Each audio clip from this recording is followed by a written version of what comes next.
வணக்கம்ப்பா. வாரத்தில் ஒரு நாள் நான் சொல்கிறத நீங்கள் மருந்தாக நினச்சி குடிங்க. உங்கள் உடம்பு ஆரோக்கியம் பெறும். என்னன்னா, ஒரு 3/4 டம்ளர் பால் எடுத்துக்கோங்க. பால் காய்ச்சற பாத்திரத்தில் ஊற்றி இந்த மஞ்சள் பொடி இருக்கு இல்லையா, அது ஒரு 1/2 ஸ்பூன் எடுத்து போடுங்க. போட்டு அதை கொதிக்க விடணும். கொதிக்கும்போது பொங்கி வரும் இல்லையா, அப்போ கொஞ்சம் தண்ணி தெளிக்கணும்.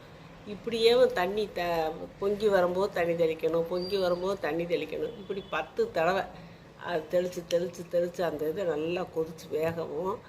அப்படி வேக வைக்கும்போதே இந்த மஞ்சளோட சத்து, அது தேவையான மருத்துவ குணமெல்லாம் அந்த பாலில் இறங்கும். அதை உங்களுக்கு சளி இருமல் இருக்கவங்க அதில் கொஞ்சம் மிளகு பொடி போட்டு கூட குடிக்கலாம். சாதாரணமாக கூட மிளகு பொடி தூவி லாஸ்ட்டில் கொதிக்க வைக்க வேணாம், லாஸ்ட்டில் தூவி நம்ம இனிப்புக்கு தேவையான பனங்கற்கண்டோ இல்லை தேனோ போட்டு கூட நம்ம சாப்பிட்டுக்கலாம். வெது வெதுப்பாக வச்சுட்டு தான் தேன் ஊற்றணும். சூடாக இருக்கும்போது தேன் ஊற்றிடாதீங்க. அப்படி சாப்பிட்டிங்கன்னா உங்களுக்கு அவ்வளோ ஒரு நன்மையை கொடுக்கும். இதை வாரத்தில் ஒரு நாள் நீங்கள் உங்களுக்கு உடம்புக்கு மருந்து அப்படின்னு நினச்சி குடிங்க. இதை இந்த சளி இருமல் இருக்க நேரத்தில் தொடர்ந்து 3 நாள் நீங்கள் குடிக்கலாம். குடிச்சிங்கன்னா உங்களுக்கு அந்த மிளகு பொடி போட்டு அந்த மஞ்சள் பொடியை சக்தியோடு உங்கள் சளி இருமல் சுத்தமாக சரியாக போயிடும்.